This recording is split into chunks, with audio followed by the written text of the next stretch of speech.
keseluruhannya lebih kurang dia banyak riwayat juga nah.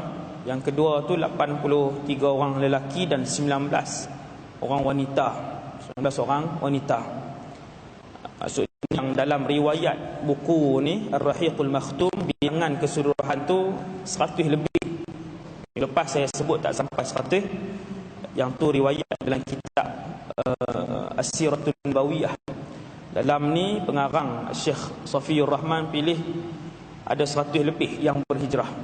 Maksudnya tinggal lagi lebih kurang 40 orang gitulah di kota Mekah bersama dengan Rasulullah. Kenapa Nabi mencadangkan untuk para sahabat berhijrah? Kata para ulama, bukanlah sebab utama untuk mereka lari daripada menyelamatkan nyawa dan keselamatan.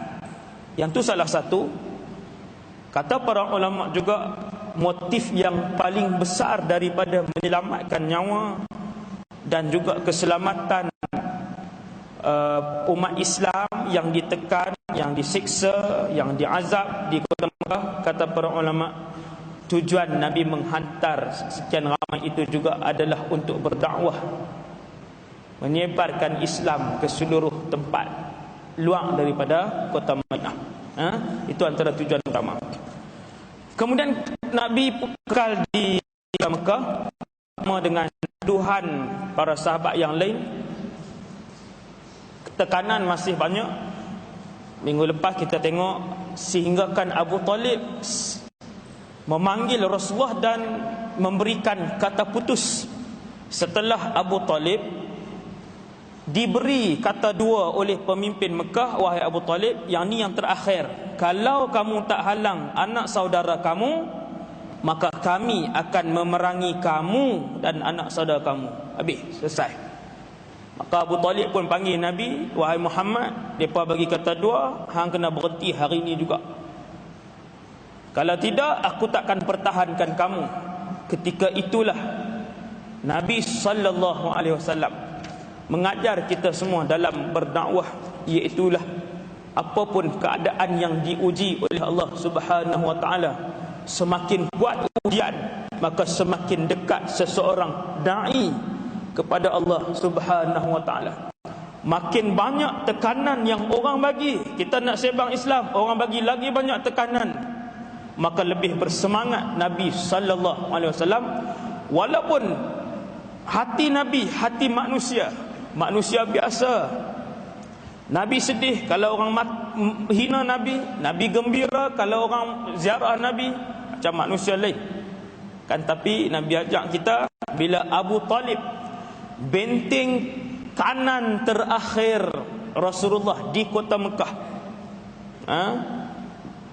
dah mengalah, maka Nabi kata, ya ammi, seandainya, wahai bapa saudaraku, seandainya mereka meletakkan matahari di tangan kananku dan bulan di tangan kiriku, maksudnya sebagai pemberian, nescaya aku tidak akan meninggalkan sekali-kali menyebarkan agama ini, sehinggalah Allah mematikan aku ataupun memenangkan agama ini. Menangkan agama ini. Kemudian akhirnya dah macam-macam tak boleh buat. Hari ni kita tengok muka surat 95. Tajuk dia sekali lagi, Quraisy memujuk Abu Talib.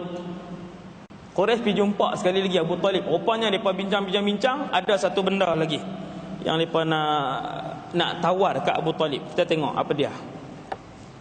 Ini berlaku. Orang Quraisy melihat bahawa Rasulullah sallallahu alaihi wasallam masih berdegil dengan utusannya, sementara Abu Talib tidak akan menyekat kegiatan anak saudaranya sekalipun mengakibat kemarahan mereka.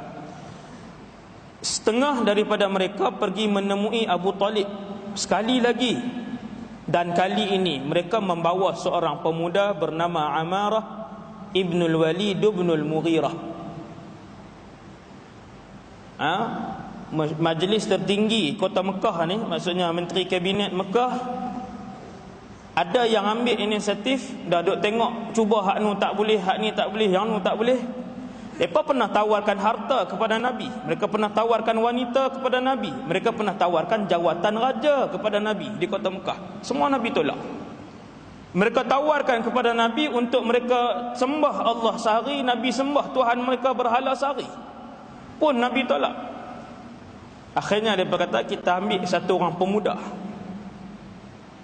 Pemuda ni dia dalam kota Mekah, dia antara yang paling kacak, yang paling gagah dan yang paling cerdik. Nama dia Amarah bin Al-Walid ibn Al-Mughirah. Pemuda ini ialah adik kepada Khalid Al-Walid. Khalid Al-Walid, nama dia Khalid ibn Al-Walid ibn Al-Mughirah. Khalid Al-Walid, ayah dia Al-Walid ibn Al-Mughirah, sastrawan kota Mekah. Ayah dia pakar rujuk di kota Mekah, cerdik ayah dia. Anak dia Khalid dan juga Amarah. Sayyiduna Khalid ibn Al-Walid mahir dalam peperangan. Dia ada adik dia nama Amarah. Adik dia pun hebat macam dia. Maka Quraisy bawa adik dia ni, pemuda ni, yang kacak, kemudian cerdik dan kuat dia ni, tangkas orang kata. Mereka pergi bawa pergi ke siapa? Bawa pergi ke Abu Talib. Punya nak cari, nak suruh Abu Talib ni berhentikan Nabi kita.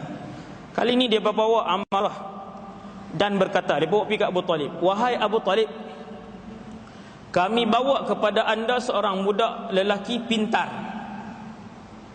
muda, masih remaja. Bolehlah anda menggunakan kepintaran dan kekuatannya, Pak Tuan, dan ambillah dia sebagai anak anda untuk ditukar dengan anak saudara anda itu yang bercanggah dengan agama kita, memecah belah masyarakat, mencari kesalahan perjalanan hidup kita. Justru kami boleh membunuhnya sekaligus dapat melenyapkan masalah yang tidak berkesudahan, hanya satu sama satu lelaki.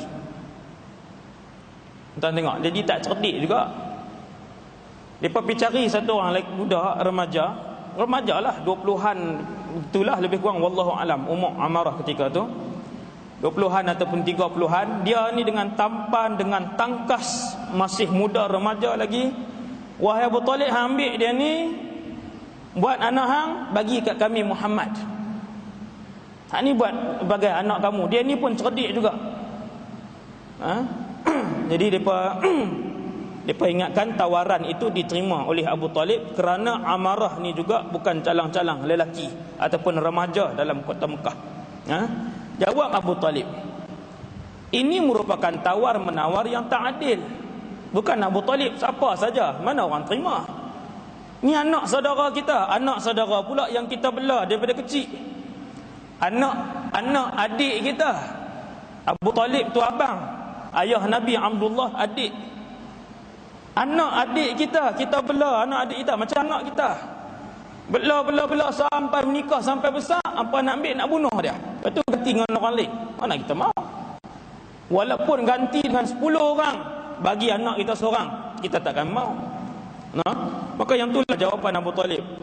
Dia kata, kamu beri anak lelaki kamu untuk dipelihara dan aku memberi anak aku untuk dibunuh. Demi Allah, sesungguhnya ini tidak masuk akal.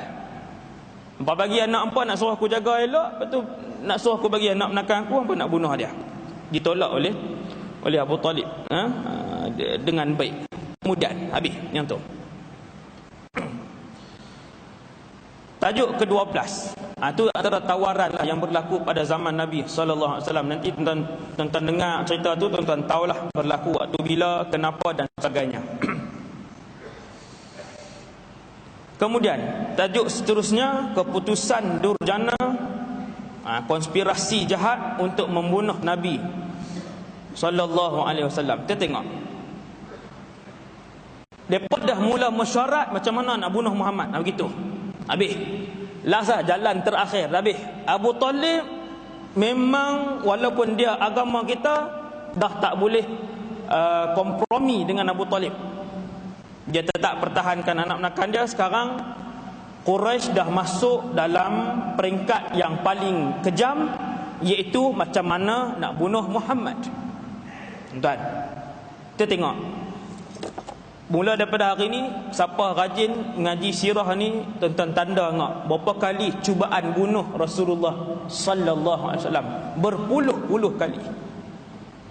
Dan cuba tengok apa yang Nabi jawab, raddatu fi'lin Nabi. Apa reaksi Rasulullah apabila berhadapan dengan orang-orang yang memang nak bunuh dia. Kita tengok. Kini ternyata segala rencana dan konspirasi Quraisy menemui kegagalan. Lalu mereka kembali kepada amalan lampau untuk menindas, menyiksa orang Islam dengan lebih kejam dan serius lebih daripada dulu. Mereka juga berkira-kira untuk membunuh Nabi SAW. Bertentangan dengan yang dijangka, pada hakikatnya adalah di sebaliknya, kerana kaedah terbaru dan idea membunuh secara tidak langsung memantapkan utusan Islam dan bertambah teguh apabila dua orang kuat bahkan wira Mekah, Hamzah bin Abdul Muttalib dan Umar bin Khattab, memeluk Islam.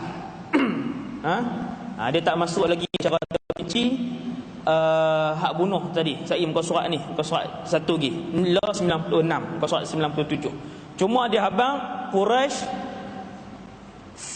proses menentang dan memadamkan dakwah yang disemarakkan oleh Rasulullah di Mekah sudah masuk fasa yang paling ganas. Tuan-tuan tengok, Nabi berdakwah secara terang tahun berapa?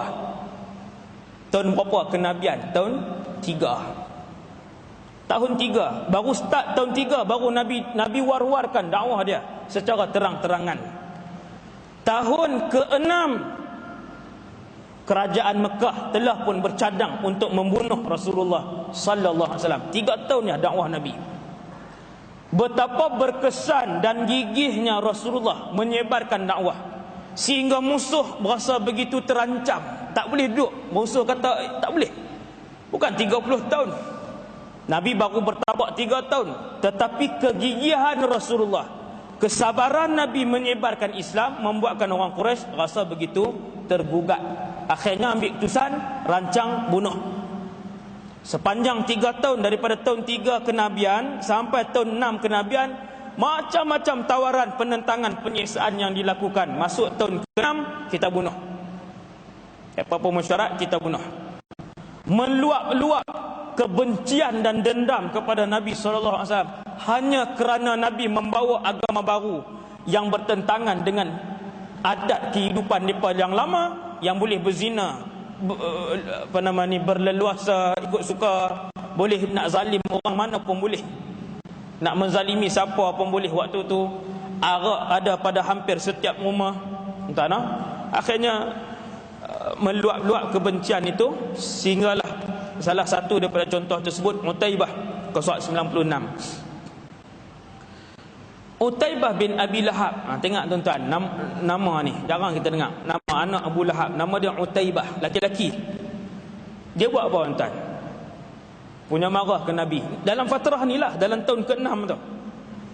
Pada satu hari dia pergi kat Nabi dengan kasar serta tanpa segan sidu memekik terhadap baginda. Dia pergi kat Nabi kita, pergi dekat-dekat, dia jerit di muka Nabi, aku tak percaya apa yang ada dalam Quran. Kira marah sungguh tuan-tuan, marah sungguh. Kita buat status je, kalau marah pun status betul dah teratu je lah. Nak pergi jumpa depan muka kawan tu, cerkah depan dia, aku tak suka hang cakap macam tu. Payahlah. Tuan-tuan, punya marah penduduk Mekah ni, dendam dengan Nabi. Dia pergi depan muka Nabi, dia menjerit depan muka Nabi, aku tak percaya apa yang ada dalam Quran. Nak abang kata tak percaya sungguh. Sekaligus mula bertindak kasar ke atas Nabi SAW. Dengan keras mencekak tangan baginda, mengoyak bajunya, koyak baju Nabi, sambil meludah ke muka Nabi SAW. Tetapi air ludah tidak mengenai wajah Nabi. Dalam Quran Allah Subhanahu Wa Taala menyebut, demi bintang semasa ia menjunam, disusuli dengan ayat 8, kemudian Jibril mendekati Muhammad lalu berjuntai sedikit demi sedikit. Bila dia buat kasar macam tu, Nabi SAW pun angkat tangan dan berdoa. Jarang Nabi berdoa. Tuan-tuan, Kita tengok sirah lah, orang duk buat kasar ke Nabi, jarang Nabi berdoa, jarang-jarang sangat. 100 kali orang buat kasar, sekali Nabi berdoa. Itu pun kalau melampau batas macam dia ni, melampau batas. Dia mai jerkah di muka Nabi, dia kata tak percaya dengan Quran hak hang bawa ni. Dia rentap tangan Nabi, dia goncang-goncang, dia ludah, dia koyakkan pakaian Rasulullah. Kemudian Nabi pun angkat tangan. Nabi kata, ya Allah, lepaskan anjing-anjingmu ke atasnya. Keluar ke mulut Nabi. Keluar mulut Nabi, dengar di telinga Utaibah. Tuan-tuan, Utaibah buat apa? Apabila Rasulullah melantunkan sesuatu doa, maka musyrikin akan meninggalkan Rasulullah.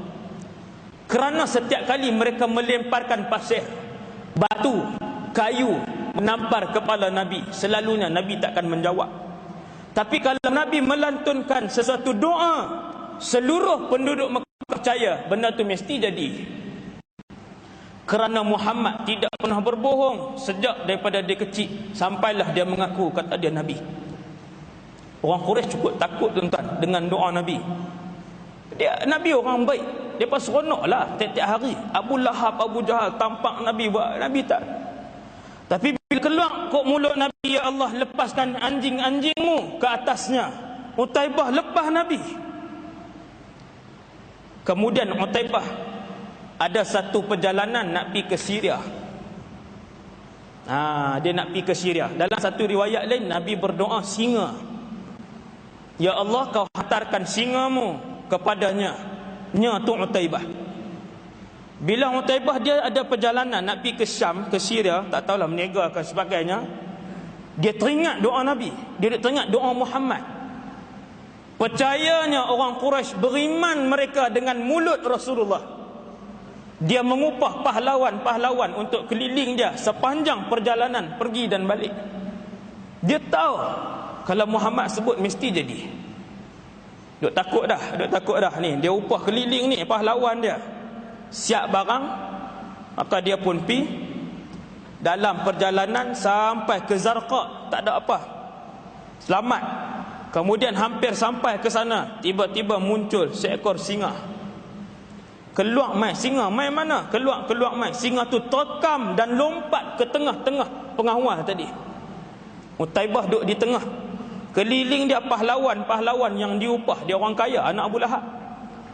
Singa tu mai, singa tu lompat pi tengah dan bunuh dia. Mati Utaibah dengan doa Nabi sallallahu alaihi wasallam.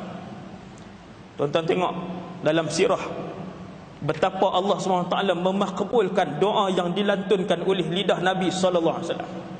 Bukan senang Nabi nak doa kat orang, tapi bila Nabi sebut, habis. Orang Mekah yang bukan Islam pun takut, depa tahu mesti jadi. Sama macam 5 orang yang mentertawakan Nabi, letak najis di belakang badan Nabi ketika Nabi solat. Tu melampau. Mula-mula bila Nabi lalu, mereka maki Nabi, pakat duk ejek Nabi, pakat duk sentuh Nabi. Nabi buat tak heran, Nabi pi tepi Kaabah, Nabi solat. Bila Nabi solat, Nabi sujud, mereka main tak bangkai ataupun najis. Habis mayang, Nabi tadah tangan, Nabi kata, semua kamu akan dibunuh oleh Allah. Nabi sebut nama tu 1, 2, 3, 4, 5. Dan kelima-lima itu terkorban dan dibunuh dalam perang Badar. 5 tu doa Rasulullah. Semakin hampir seseorang manusia itu kepada Allah, maka semakin mustajab doanya, dan semakin tajam doanya, menembusi takdir dan menembusi pintu permintaan Allah Subhanahu Wa Taala. Hak tu yang Nabi nak ajak kita dalam sirah. Tuan-tuan, hak ni Nabi ajak kita. Ada orang dia berdoa sampai dia petikai. Dia punya doa tak dapat, sampai akhirnya dia petikai. Orang kapiak pun tak berdoa pun boleh kaya, boleh berjaya. Buat apa nak berdoa? Sebab tu saya duk berdoa selama ni tak dapat. Islam hari ni, orang Islam hari ni, dia tulis tu dalam Facebook dia update tu, dia tulis. Dia kata duk doa pun tak dapat, baik jadi macam orang kapiak, tak payah doa. Usaha sungguh-sungguh dapat juga. Ayo tuan-tuan, sedangkan doa sangat besar dia punya power dia doa ni dia sangat hebat. Kemudian akhirnya singa tadi membunuh Utaibah bin Abu Lahab. Kemudian perenggan kedua sebelum terakhir, muka surat 96, perenggan kedua sebelum akhir, juga dilaporkan di mana seorang kafir berdebah dari kaum Quraisy bernama Uqbah bin Abi Mu'aid. Uqbah bukan Uqabah, Uqbah. Itu tak ada. Pada satu masa pernah memijak leher Nabi ketika sujud dalam solat sehingga matanya hampir terkeluar.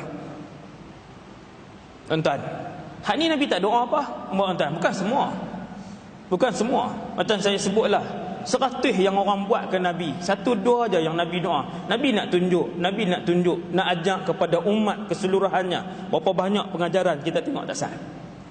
Ketajaman doa Nabi, kesabaran Rasulullah, dan yang ketiganya ada haknya Nabi tunjuk kat kita. Ni Uqbah bin Abi Mu'aid ni, dia pijak leher Nabi, Nabi semayang, tak ada apa. Bangkit, Nabi tak berdoa apa. Kemudian kita tengok yang seterusnya, perenggan terakhir muka surat 96. Laporan terperinci oleh Al-Imam Ibnu Ishaq. Itu tak ada, bukan Ishaq.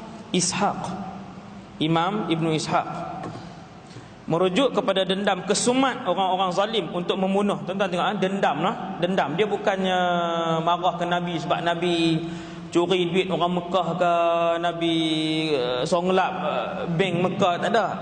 Dendam je. Dendam kesumat orang-orang zalim untuk bunuh Nabi sallallahu alaihi wasallam.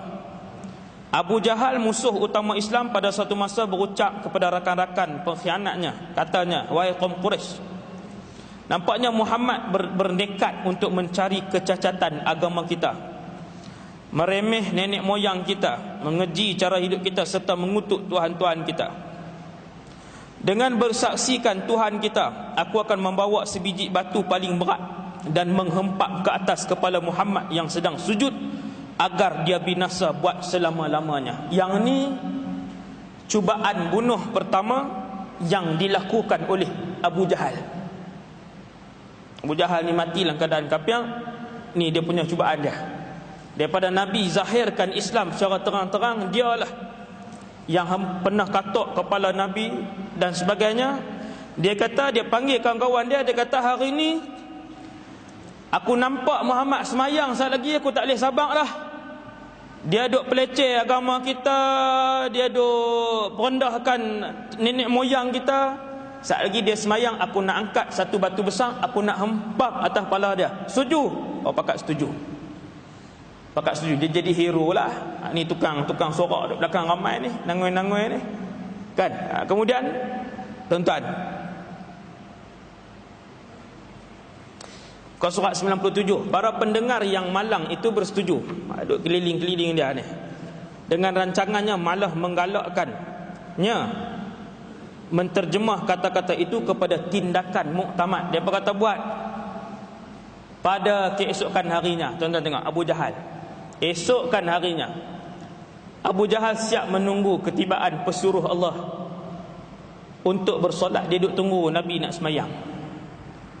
Orang-orang Quraisy pula menunggu berita di bilik perhimpunan mereka, Darun tempat lepas mesyuarat tu. Nama apa tuan? Tempat mesyuarat depa. Di situlah lepas kat tunggu di situ. Kemudian pakat duk tengok. Kemudian Nabi pun mai. Nabi semayang. Bila Nabi pun mai, Nabi pun semayang, Abu Jahal angkat sungguh batu besar. Dia angkat sungguh batu besar, dia bawa batu ni. Tuan-tuan, batu ni kalau kita boleh angkat besar tu, lepas pecah kepala. Kalau angkat kita hempuk tu boleh pecah. Batu besar meja ni tak boleh angkat lah, berat. Kan? Ni kira-kira 20 kilo tu, kalau angkat hempak, pecah kepala. Abu Jahal pula, orang Arab Mekah ni dia besar. Maka Abu Jahal dia tengok Nabi lebih lalu sungguh dan Nabi semayang. Dia pun pergi ambil batu. Sambil duk usung batu tu, dia pi ke Nabi. Pi makin dekat yang lepas ni duk seronok dah. Habis Muhammad hari ni habis terus. Abu Jahal yang tak ada kena-mengena keluarga dengan Nabi, dia pun dengan beraninya dia pergi ke dekat. Bila pergi ke dekat, nampak muka dia pucat. Sampai dekat dengan Nabi, nampak muka dia pucat. Dia lempar batu pergi tepi, dia lari ke belakang. Dengan keadaan kedua tangannya menggeletar, batu pun terlepas. Hai pasipah ni. Tak sat hero sakan kan? Oh, duk tunjuk hero sangat, pipi dekat. Pucat habis muka, lari macam nampak sesuatu dengan menggeletak tangan. Orang pun tanya, kenapa Abu Jahal? Kata Abu Jahal, ini ada hadis cerita ni, no? Abu Jahal pun kata, bila aku mendekati Muhammad, datang seekor unta yang besar dan ganas. Unta tu ada taring. Bila aku pergi dekat Muhammad, tak ada, mai satu ekor unta yang cukup besar duduk dekat Nabi, siap bertaring lagi. Maka dengan sebab tu aku pun lari dan terselamat daripada ditelan unta tadi. Kemudian menurut Imam Ibn Ishaq bahawa Nabi SAW menyebut dalam konteks peristiwa itu, berkata, Nabi cerita kat para sahabat, Nabi kata itu adalah Jibril alaihissalam. Saya tak tahu, wallahu alam, riwayat tu terang mana, malaikat berubah jadi ni binatang tu. Kalau Abu Jahal ataupun yang tu bukan Jibril, yang tu unta Allah hantar, tentera Allah hantar, boleh jadi juga. Sebab yang ni ada hadis cerita ni, Allah hantar unta tadi. Kemudian kata Nabi, kalau Abu Jahal dekat, pasti dia dibunuh oleh unta tadi. Sikit lagi lah, kalau Abu Jahal main dekat lagi, unta tu bunuh dia. Dan tengok, Allah SWT memelihara Nabi SAW kerana keikhlasan Nabi dalam menyebarkan dakwah. Kemudian perenggan bawah sekali, muka surat 97, Urwah bin Az-Zubair meriwayatkan,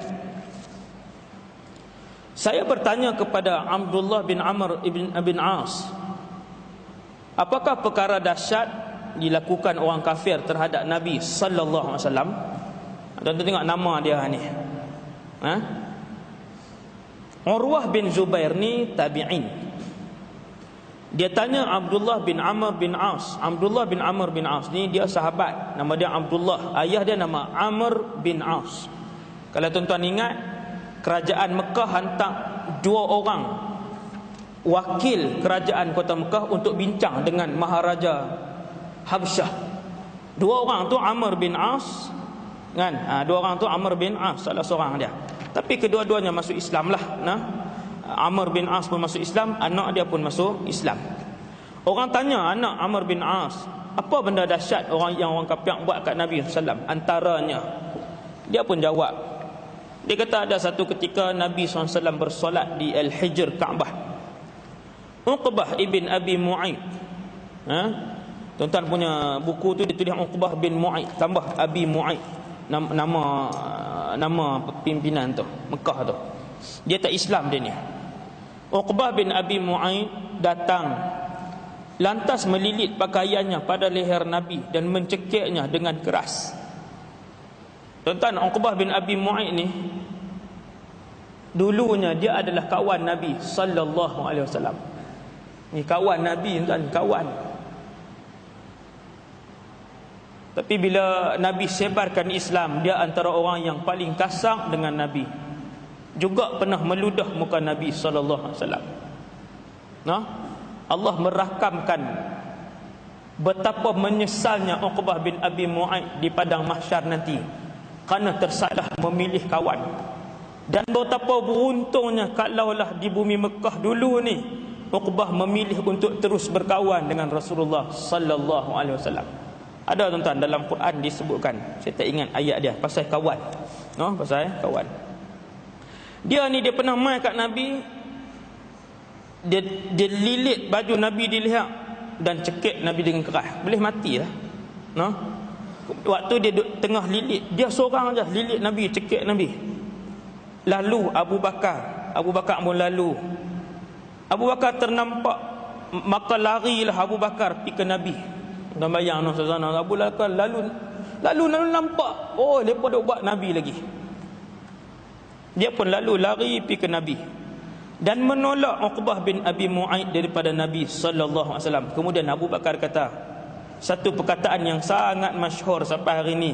Dia kata, ataqtuluna rajulan ay yaqula rabbi Allah. Adakah kamu hendak membunuh seorang lelaki yang semata-mata hanya berkata Rabbi Allah, Tuhan aku ialah Allah. Hak tu dia yang Muhammad sebutkan. Apa salah dia? Duit siapa dia ambil? Anak dara siapa dia bawa lari? Jawatan siapa yang dia rampas? Kekayaan mana yang dia kaut? Projek siapa yang dia bolot? Abu Bakar nak beritahu, hanya kerana dia menyebut Rabbi Allah, yang hari-hari hampa duk usaha nak bunuh dia. Abu Bakar tolak Uqbah bin Abi Mu'aid dan menyelamatkan Nabi sallallahu alaihi wasallam. Kemudian tajuk seterusnya, Hamzah masuk Islam. Hari ini kita akan tengok dua orang masuk Islam. Yang pertama Hamzah, yang kedua Sayyidina Umar radhiyallahu anhuma. Radhiyallahu anhuma. Tuan-tuan, dalam keadaan dia mendesak begitu, Allah Subhanahu wa taala mendatangkan sinar harapan dan semangat kepada Nabi SAW. Macam mana Hamzah masuk Islam? Ini pak menakan Nabi. Pak menakan betul lah, Hamzah bin Abdul Muttalib. Ketika suasana suram menjelubungi orang Quraisy sebagai penindas, terpancar sinar baru di ufuk alam apabila Hamzah bin Abdul Muttalib memeluk Islam dalam bulan Zulhijjah tahun ke-6 kenabian. Dia Hamzah dengan Sayyidina Umar ni masuk Islam, yang tu tak ada khilaf, ijma' semua ulama. Sayyidina Hamzah masuk Islam, Sayyidina Umar masuk Islam. Satu. Yang kedua yang tak ada khilaf, Sayyidina Hamzah dulu masuk Islam, kemudian Sayyidina Umar masuk Islam. Dah selesai. Dan yang ketiga yang juga disepakati oleh kebanyakan para ulama, sebab apa Hamzah masuk Islam dan sebab apa Sayyidina Umar masuk Islam, dah cukup. Yang lepas khilaf, ulama khilaf ni tahun Islam tu. Ada yang kata tahun 5, Umar tahun 6, ada yang kata macam itulah, tahun dia. Jadi saya sebut benda yang disepakati itu senang.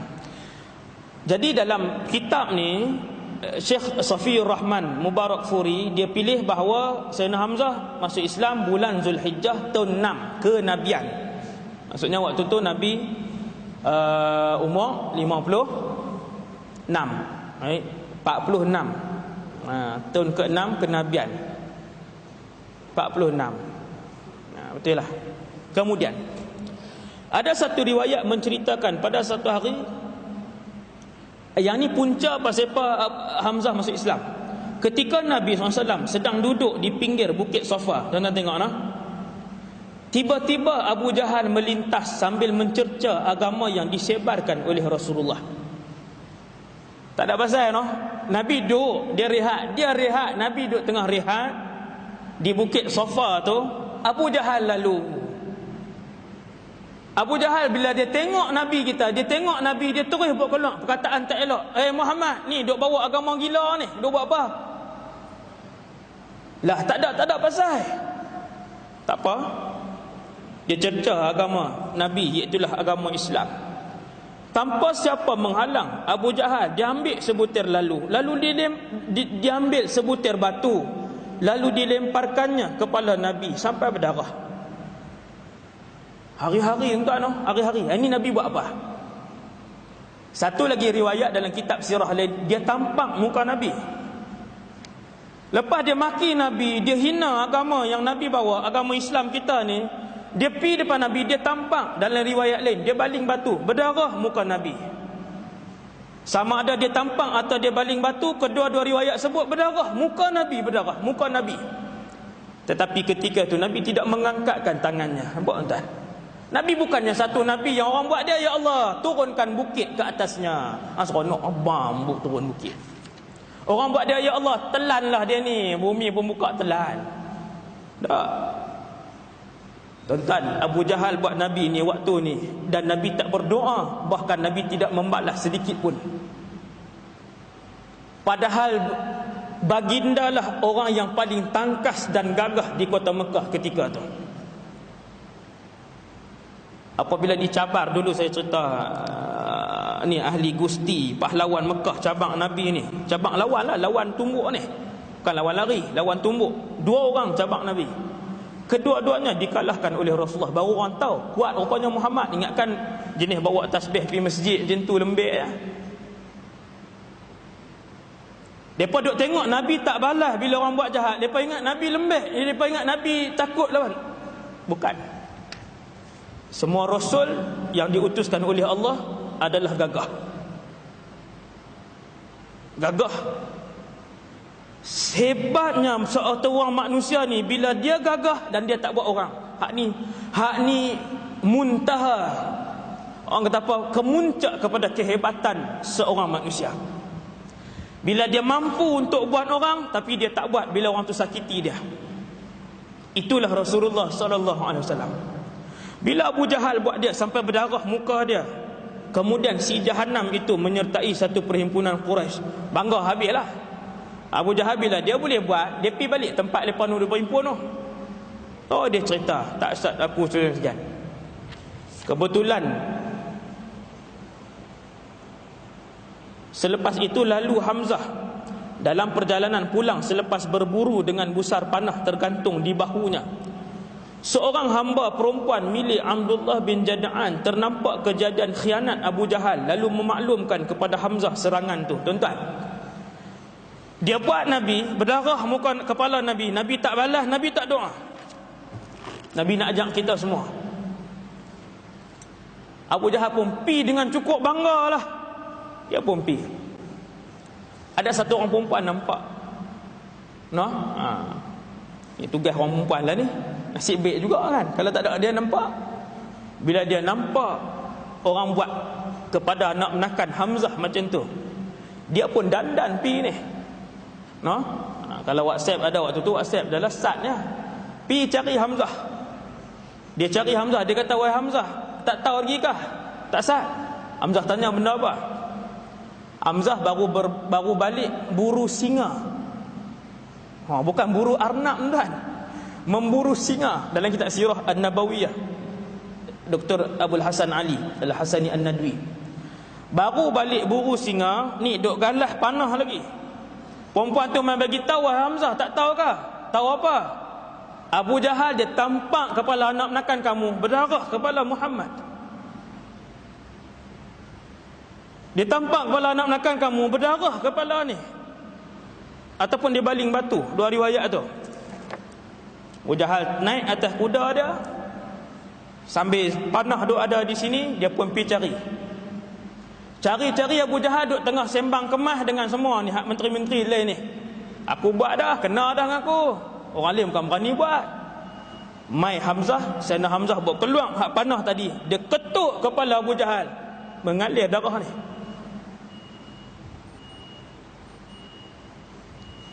Dia pergi dekat Abu Jahal, dia ketuk kepala Abu Jahal. Dia tak tanya dah, "Hang buat anak menakan aku kah?" Tak tanya dah. Ni pun orang kata apa, cengih juga kan. Ingat Abu Jahal seorang perangai ni Hamzah ni. Lagi orang kenal. Bila Hamzah pi, dia ketuk dulu, dia kata, "Hang ke buat?" Abu Jahal kata, "Ya." Kemudian waktu itulah Hamzah sebut satu kataan yang keluar daripada mulut dia. Ulama kata tak, kataan tu keluar spontan. Abu Jahal kata, Hamzah kata, "Kalau kamu buat lagi Muhammad, aku nak isytiharkan pada hari ini, sesungguhnya aku akan menyebut apa yang disampaikan oleh Muhammad dan aku berada pada agamanya." Dia sebut macam tu, tapi dia tak sebut kalimah syahadah. Dia kata, "Mulai hari ini apa yang Muhammad sebut, aku sebut dan aku berada pada agamanya." Siapa berani buat mah? Orang pakat berhimpun ramai-ramai atas saat ni, semua nak tolong Abu Jahal. Abu Jahal ni menteri kanan Quraisy. Abu Jahal kata, "Tak payah, memang salah aku." Maksudnya dia duk nampak Hamzah ni pimpinan, dia duk nampak Hamzah ni bahaya ni. Hamzah lagu nak pi kok belah sana. Dia kata, "Jangan, memang salah aku yang buat Muhammad." Maka Hamzah pun pi. Entah Hamzah pun pi. Dia tengok apa yang ulama sebut. Sebenarnya kemasukan Islam Hamzah terbit daripada ego kelakiannya. yang tidak mahu menerima hakikat bahawa ada orang lain, menghina keluarganya. Hamzah ni awal-awal dia marah, Sayyidina Hamzah awal-awal dia marah tu sebab yang tu adik-beradik dia, bukan atas dasar agama seperti mana Abu Talib mempertahankan Rasulullah.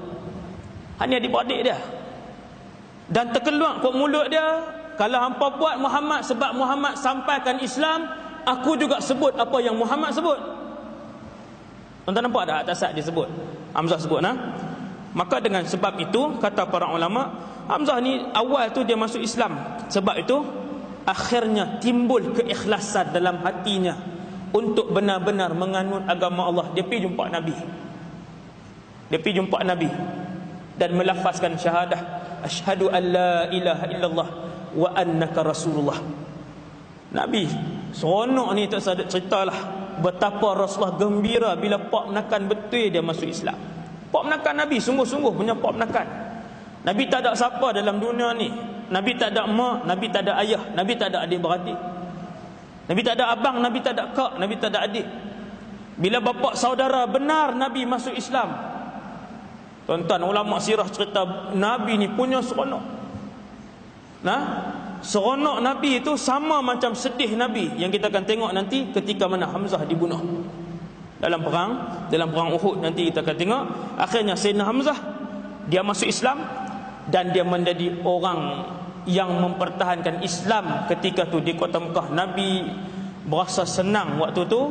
Kemudian pula lepas Hamzah masuk Islam, selepas beberapa hari, dalam riwayat kitab Rahiqul Makhtum ni, Sayyidina Umar bin Khattab pula masuk Islam. Dan insya-Allah lah cerita Sayyidina Umar ni dia panjang sikit, dia banyak muka surat, sampai 103, 5 muka surat. Nantilah kita cerita balik kan. Kuliah akan datang kita masuk dengan tajuk Sayyidina Umar Ibn Khattab, satu orang yang sangat tegas, bengis, pernah bercadang juga untuk membunuh Rasulullah. Macam mana dia boleh masuk Islam? Ulama ada bahas benda tu. Itu dalam kuliah yang akan datang insya-Allah akan kita bahaskan. Saya rasa malam ni sekadar tu dulu. Bisa guna yang baik daripada Allah SWT, yang lemah dan kurang daripada diri saya sendiri. Qul qali hadza astaghfirullahal azim li wa lakum. Tutup dengan tasbih kafarah dan suratul Asr.